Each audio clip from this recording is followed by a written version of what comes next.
Welcome to the Dawn and Steve Plus podcast, fueled by Raphael's Roastery and supported by you. Connect to us on socials or dawnandsteveplus.com. Dan, Dean, and Phillips, Craig, and Dean, it has been a minute since we have met. It has been a minute. I showed you photos as you walked into the studio. You were showing me some pictures, and thank the good Lord above, we have changed somewhat. Not you. You're still the same beautiful self, but we had mullet hairdos that I'm embarrassed that I ever came out looking like that. Dude, it circled around. They're back. Oh, my goodness. You could grow it right back, and you'd be fine. I'm not going there, okay? I'm proud of you. There. Thank you for not. They should have been the first time. But you're back because you've got a new album coming out. This one's a solo project. There's not a trio on this one. It is Dan, Dean. And what's going on? How did you come back? Well, there is a trio on the very first cut of the album, and it's Phillips and Craig on there with me. They joined with me on the first song. Oh, yay. But they're both still lead pastors at the churches, and I stepped down from that role about 5 years ago now. Okay. So all of a sudden, I've got more time on my hands, and I decided, with their approval, I went to them and said, "Hey, here's what I'm thinking about doing. Is that okay with you?" And they said, man, they gave me their blessings. Nice. And so I had some songs that I had written and some songs I was writing, and went into the studio, and we have a 11-song LP coming out we're really excited about. That is exciting. And I'm just like, your vocals are still spot on. Oh, thank you so much. I was like, okay, because sometimes people come back and start singing again, and it's like, it's almost there. Well, I've told my wife, if I get to the place where the vibrato starts getting out of control, just go ahead and smother me with a pillow. Don't let me sing anymore. That. I'm aware. Yes. Yeah. But I'm also helped by the wonderful recording technology of the day and great producers that we have that can make just almost anybody sound good. That's excellent. So are you going out on tour, or? That depends on demand. Okay. So you're willing. I'm willing. I've talked to several folks, and I have picked up already some solo dates that this is just now releasing. So I don't know what the demand's going to be, but my booking agent is working actively to try to get some dates on the calendar, and I've talked to several folks that I think I would do great going out and opening for as a solo act, so we'll see what happens. Okay. I would love to. Oh, we are. You would love to. I would love to, yeah. So is nothing changed? Like, you toured for years with Phillips, Craig, and Dean. You've been in the pulpit, so you're used to being on the platform. Yes. There's no intimidation going back into singing? Not really. Okay. It is more of a challenge, because when you're out with a trio, the songs who's doing the lead changes, and it's not as stressful on your voice. Plus, Randy in our group he carries the concert with his comments when we're not singing, and he's funny, and all of that all of a sudden falls on me, and it's harder. It's a lot harder to carry the night, which I think one of the reasons I would love to do something where I'm opening for somebody is it's not a full hour and a half show. It's, you got 30 or 35, 40 minutes maybe. So we'll see what happens. It's going to be good. And the album is great. And now you've got 11 tracks you said on this. Yes. And you wrote 8 of them. 8 of them. Okay. Either wrote or co-wrote. We have a joke we say on the road. All of the songs you hear tonight, I either wrote, co-wrote, or wish I wrote. Yes, so especially. There's 3 on here that I wish I wrote, but I didn't. But they're great songs. They are, and your son collaborated on one with you. Yes, yeah? he actually wrote the song, wrote the whole thing. And I was thrilled to have him come into the studio with me. I love the song, and he sings on the second verse and harmonizes with me. It's just a lot of fun. Mm-hmm. Oh, goodness. And there's nothing better than family harmony. Exactly. And a So lot of people that hear him say he sounds a lot like me, and I have to agree. We have our tone yeah. is very similar, and he's a very talented kid. I'm very proud of him. Do I hear a Dean and Dean in the works here? Never can tell. Dean There's squared.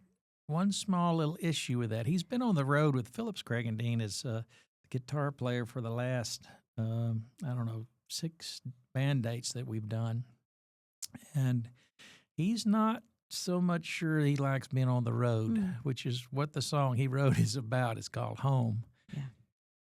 And he likes being at home. He's got 2 little boys, and we'll see. I would love to be on the road with him. I'll bet. I'll bet. Well, let's talk more about the new album. Now you've got a song coming out just this Friday. So tell me about this one. This is the second release, right? Yes. Okay. First release was a song called More. Mm-hmm. A young, up and coming, and I wouldn't even say up and coming. She's probably there now, but a country star by the name of Emily Ann Roberts, who was on, I think it was The Voice a few years ago. Phenomenal singer, phenomenal songwriter, and she agreed to come and sing the song with me, and turned out really good. But the current single that's coming out Friday is one called "Come Out of the Graveyard," and it's I wrote this song with Dave Clark and my good friend Don Cook, who passed. Maybe it's been a year ago now. It's the last song I think I was able to write with him. But the song is, when I walked in the room, I told him about the idea I had for this song, excuse me, and it's about leaving shame and guilt behind, because we all have something probably in our past that wants to pull us down and drag us down, and you gotta walk away from it. And I told Don, who wrote the music for this song, I said, Don, I want something that's kind of like minor key, kind of, think graveyard. And Yes. so it turned out really great. It did. It did. And the theology, like, that's what I enjoyed. I listened to 2 of the songs from the new album, and just, you could tell the pastor in you, the scriptures that you know and how you studied, and you know the character of God. Right. And that is what just resonated with me through this music, as I was concentrating on the character of God as I listened to the songs. Yeah, I did a sermon. It's been some years back now, but I think the title was "Things God Can Forget," and it's kind of a crazy thought because He's God. He doesn't forget anything, right? And yet He said, "Your sins I will remember no more." And that, I heard an old pastor one time say, He buried your sins in the sea of forgetfulness and then put up a sign that said, "No fishing." Yes. And that's kind of what this song is about. Why do you keep going back, and stuff from your past keeps popping up and holding you captive to shame and guilt? Yeah. Come out of the graveyard. Yeah. Why is that important to you? It's important to me because just like everybody else, I have stuff in my own life that if I allow it, Satan will beat me up with shame. And just because I've been a pastor and a Christian singer does not mean that I don't have stuff like there where I've messed up and made mistakes and feel awful about it. And Come on. so, We know you're perfect. That's part of our human It is. experience. Yeah. That we all have places along the way where we've experienced a lapse of judgment. And, the good thing is God forgives us. Amen. Aren't we grateful? Thank goodness. Oh, aren't we grateful? Well, your music certainly, it ministers to the heart and the mind to take us to the presence of God, to remind us Thank you that so much. oh, yes. There's a lot of great music out there. I know that. But when a song resonates with who the Lord is as He's drawing us to Himself, and how we could trust Him. Because honestly, Dan, it comes down a lot of times to not being able to trust Him. Right. We think we're too bad, or we've got too much. and His grace Exactly. is sufficient. So the song is so good, and I love the line. I think it's in more, but He has more. Now I know it is. He has more grace and more love and more forgiveness than any of the stuff that we carry. Exactly. That's amazing. And that's kind of what this whole song "More" is about. Is wherever you find yourself, He's got more than enough to carry you through it. Mm-hmm. So. I'm so grateful. And He's been teaching me a lot of that lately. And I'm sure He's taught you tons of that through the years too. Absolutely. Yeah. Since I think we met in 1993, if my pictures are accurate. We haven't aged. So I we'll can just believe go there. that by looking at those pictures. 93. Uh, wow, that was so much fun. As you look back on your career, what do you think? I mean, it's gone fast, I'm sure. Yeah, this past October, we started our 33rd year of singing as Phillips, Craig, and Dean. And somebody asked not long ago, how is it you guys have been able to stay together all these many years? Mm-hmm. And the answer is very simple. We live in 3 different cities. There you go. And it sounds, we say it's funny, but it's the truth. We're together. We have a great time together. We laugh a lot, but then we go home. And we have the space that we need and different people we connect with. Then we're back on the road. I was telling somebody earlier today, we have had more dates this year than any year since COVID. It's been pretty amazing. Yeah. For us to go out at this point in our career and have people show up still shocks us. I can really shocks us. Imagine how fun it is. It is great. You must have mastered the keep short accounts. Yes. I don't know totally. I've still got some things, some payback back involved for my dear brother Randy Phillips. I somehow knew you'd name him. He has this habit of we go somewhere, and anytime you go to a concert, people want to give you stuff. They want to give you a song they've written, or I've recorded this CD. I get home, and Randy will have put all of it in my backpack, and I've got a load of stuff at the house that he's dumped on me. So I owe him a little. It sounds like I'm trying to figure out maybe I should bag it all up and send it in the mail to him. Christmas. Yes, absolutely. I think that's a great Christmas present. And so is this album, although things have changed so much. I mean, I think back to 93 and we were still listening to CDs and cassettes. There was no such thing as streaming. Your face is changing. The world has changed. What can I say? Oh, how it's changed. There's things that I would say, man, that's great. The thing I say is great is somebody like a Charity Gale can go online and build an audience online, have great songs, and build a career without ever even having a song on the radio until recently, I guess. That's awesome. I have a nephew who is a big country star. His name's Shane Smith and the Saints. He started his whole career with this band, no radio airplay, nothing, just putting songs on the internet. And he's on a world tour right now. He's in Europe right now. He has quite a following. Wow. And that's the great thing about it. Mm-hmm. I guess the downside would be let's just start as a songwriter.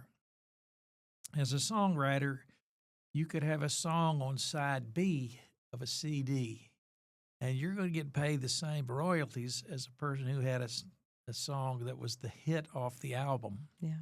Nowadays, they may not even download the song that you were the writer on, so the payouts have changed drastically for writers. For musicians, it's changed. For producers, it's changed. For record companies, it's for sure changed. Oh, yeah.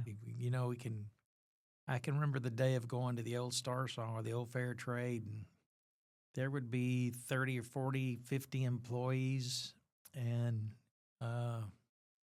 there was a family, and it was camaraderie, and we always would go back to the the storage room and raid the CD closet and get everybody's new project. Yeah. And now, record companies, they're just, I don't know, 4 or 5 people, and it's insane how much it's changed. Mm-hmm.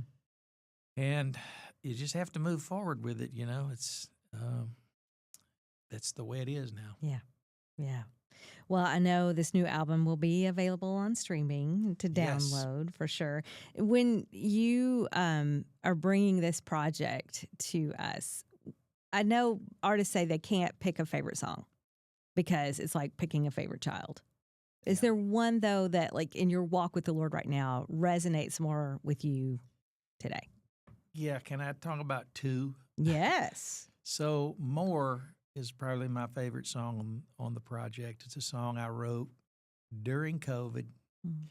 I have to admit I was probably a little depressed when I wrote it. It was a tough time for a socialite. Yeah. Couldn't get out, couldn't go to church, and it was a hard time. Mm-hmm. And that song was birthed out of that moment. And what's great is this album is it's giving me a chance to let other people hear this song. Mm-hmm. And I really like the song itself. I've always felt like, in my opinion, it's just the strongest song on the album. But there's a song which is the last cut on the album called In the Room. And I love this song. Phillips, Craig, and Dean, we were in the studio for the Fearless album. And we were going to cut this song. And actually, I think Bernie Herms was the producer on that album. And Bernie came in and he had Jason Webb come in and lay down a piano track. And I did a scratch vocal for the song. And for whatever reason, the song, just with the scratch vocal and the piano, was amazing. Mm.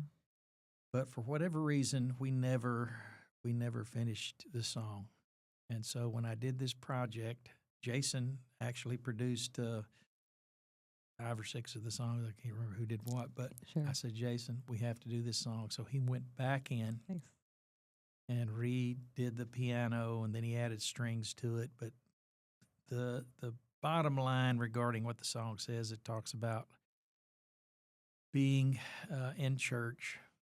Church is empty. Everybody's gone home, and you're sitting there staring at the empty pews, thinking about what things God possibly did when you were up there in the pulpit. This is from my preacher standpoint, and praying that good things happened, knowing that it wasn't anything to do with you, but God moving and touch people's lives, and you wonder what stories people would have to tell if they could. It's just a brilliant song, and I love doing the song. I think it's a great way to end the project. Yeah. What's the other one? That was More that I talked Oh, about. yeah, you did. Sorry. That's It's okay. late You in want the me to talk day. about another one? Because I could. Yeah, I want to know about Glimpses of Glory. Okay. Glimpses of Glory, my buddy Tony Woods wrote this with me. And it's when we were writing the song, I told Tony, here's what I want. I want a song that sounds like Glenn Campbell's Gentle on My Mind. Oh, nice. Now, for anybody out there that's not a Glenn Campbell fan, you'd have to know that feel of that song, but it turned out pretty much exactly like that. And this song just talks about how every day when we walk out into creation and we see glimpses of God's glory all around us, and how can you keep from praising Him? And Tony had a great way of taking us into all the states across the country. And what's crazy is Phillips, Craig, and Dean we've sang in all 50 states with the exception of Rhode Island.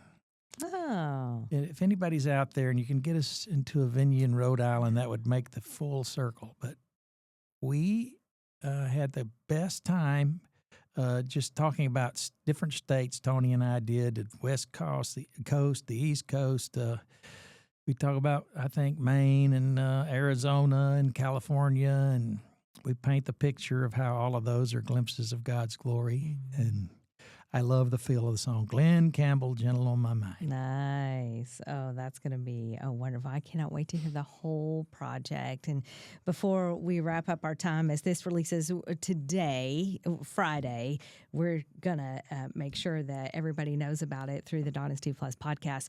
I am just curious, what's the Lord doing in Dan Dean's life right now? Oh, that is a really good question. I have the transition from being lead pastor to just going to church. It's been I won't say it's been an easy journey. And 1 minute you're involved in all the decisions and everything going on. Then the next second, you're sitting in the pew in church and just worshiping with everybody else. And that's been a huge adjustment for me. And I think part of the process has been God let me be what I wanted my church members to be all the years I was the lead pastor, to come in with hearts open and say, God, do whatever you want to do with us. But it's not been an easy journey. And so I think the Lord's kind of put me in this place for this last couple of years where there's not been, other than the PCD dates that we're doing, there's not been a lot going on in my life except just being with the Lord and listening. And now all of a sudden this album's coming out. We'll see what happens. Yeah. But it's been an enjoyable, humbling experience to know, and you're hoping, God, you're not through with me yet, but to realize that my father-in-law used to say it this way: you think you're irreplaceable, take your hand out of a bucket of water and see what happens. And that's the real truth. Yeah. You can be replaced so easily with whatever you're doing. So this has been an eye-opening experience, and I've learned, I think, just to accept where God has me, not stress about it, and to play golf. And play golf. There you go. That explains it. I thought maybe all the sun you have on your face is from golf. Pulling that bush out for your wife the other day. No, it's playing golf, and I try to do that about at least twice a week, and sometimes 3 times a week. If I could get by with it, I would do 4 times a week, early in the morning in Texas. Oh, yeah. Whew. And I'm the only golfer you'll ever be around that, in spite of playing all those times, never gets better. It's always about the same score.